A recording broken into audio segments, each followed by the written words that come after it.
Assalamualaikum warahmatullahi wabarakatuh. Selamat pagi anak-anak. Apa kabar hari ini? Semoga kita semua dalam keadaan sehat walafiat.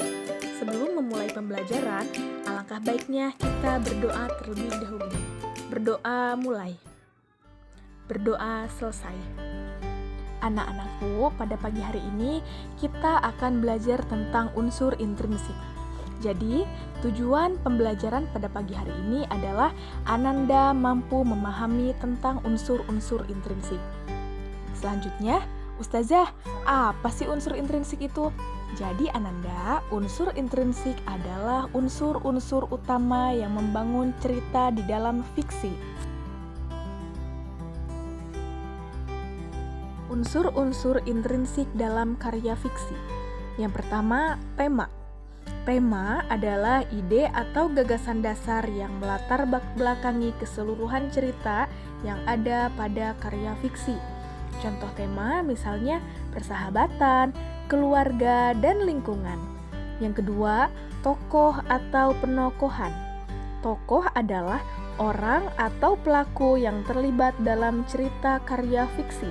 Sedangkan penokohan adalah penentuan watak atau karakter tokoh yang ada di dalam cerita. Nah, antum harus tahu bahwa dalam penokohan itu ada 4. Yang pertama, tokoh protagonis adalah tokoh utama yang memiliki sifat yang baik, seperti jujur, baik hati, dan pemaaf. Yang kedua, tokoh antagonis.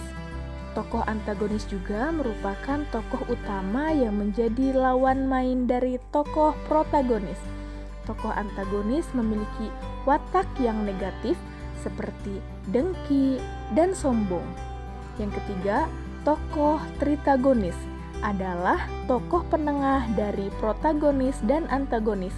Tokoh ini biasanya memiliki sifat yang arif dan bijaksana. Yang keempat, tokoh figuran. Tokoh ini merupakan tokoh pendukung yang memberikan tambahan warna dalam cerita. Yang ketiga itu ada alur. Alur adalah urutan jalan cerita dalam karya fiksi yang disampaikan oleh penulis.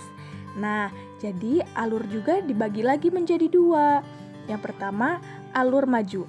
Alur ini menggambarkan jalan yang sesuai tahapannya, yaitu perkenalan tokoh, situasi konflik, hingga puncak cerita konflik dan penyelesaian konflik.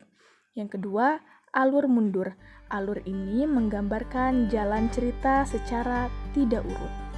Yang keempat, latar atau setting.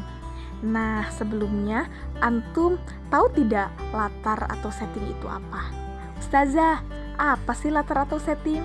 Latar atau setting adalah penggambaran mengenai waktu, tempat, dan suasana terjadinya peristiwa-peristiwa dalam cerita.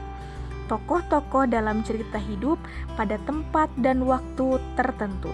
Oleh karena itu, peristiwa-peristiwa yang dialami tokoh-tokoh cerita terjadi pada waktu dan tempat tertentu pula.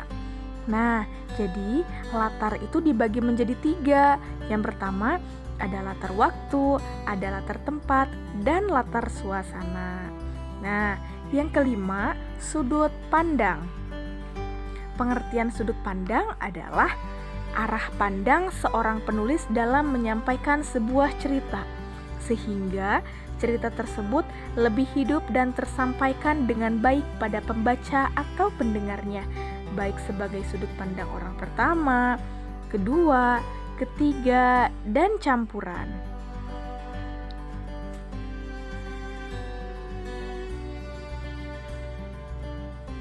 Yang keenam, gaya bahasa. Gaya bahasa adalah ciri khas penulis dalam menyampaikan cerita dalam karya fiksi. Pembagian jenis majas berdasarkan cara pengungkapan dan makna kiasannya. Majas dapat dibagi menjadi 4 jenis. Ada yang tahu tidak? Yang pertama, majas perbandingan. Yang kedua, majas pertentangan. Yang ketiga, majas sindiran. Dan yang keempat, majas penegasan. Nah, yang terakhir adalah amanat. Amanat atau moral adalah pesan moral atau pelajaran yang dapat dipetik dari cerita karya fiksi. Nah, antum harus hafal bahwa unsur-unsur dalam intrinsik itu ada 7 ya. Selanjutnya ada contoh unsur-unsur intrinsik dalam cerita fiksi Timun Mas. Alkisah, ada seorang janda yang tidak mempunyai anak bernama Bosrini. Saat pergi ke hutan, ia didatangi raksasa yang memberinya biji timun. Raksasa tersebut mengatakan kalau ia akan mempunyai anak lewat biji timun tersebut.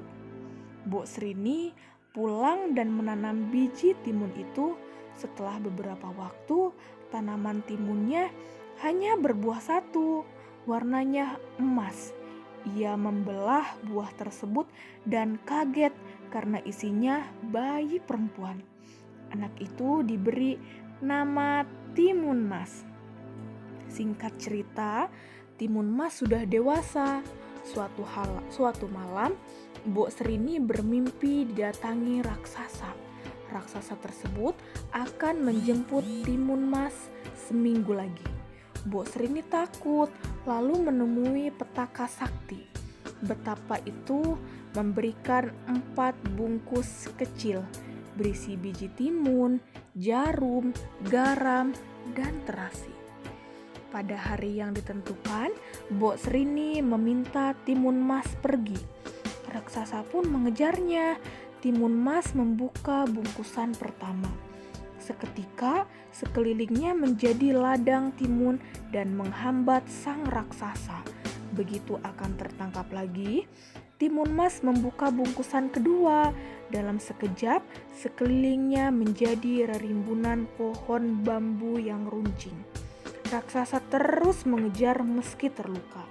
Timun Mas membuka bungkusan ketiga. Daerah sekitarnya menjadi lautan luas. Namun, raksasa itu bisa melewatinya.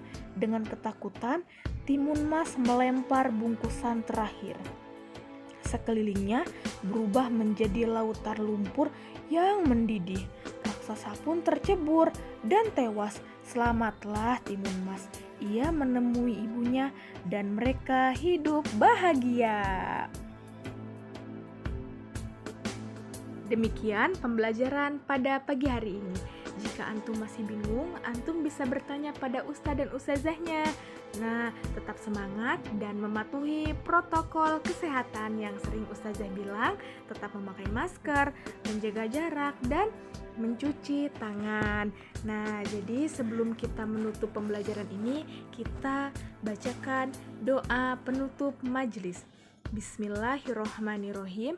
Subhanaka Allahumma wa bihamdika asyhadu alla ilaha illa anta astagfiruka wa atubu ilaik ya.